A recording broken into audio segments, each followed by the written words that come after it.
Hey everybody, so today we're going to be unboxing the Lectron NACS to CCS adapter, which will allow your non-Tesla vehicle to charge at Tesla SuperCharging stations, assuming your vehicle can support it for now anyways.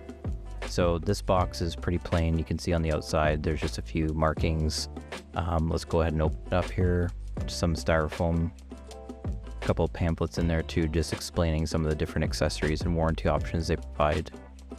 It's worth also mentioning too that GM is potentially going to be offering this specific model as one of their third-party official options, but no specific information is available as of yet. So here you can see the actual adapter.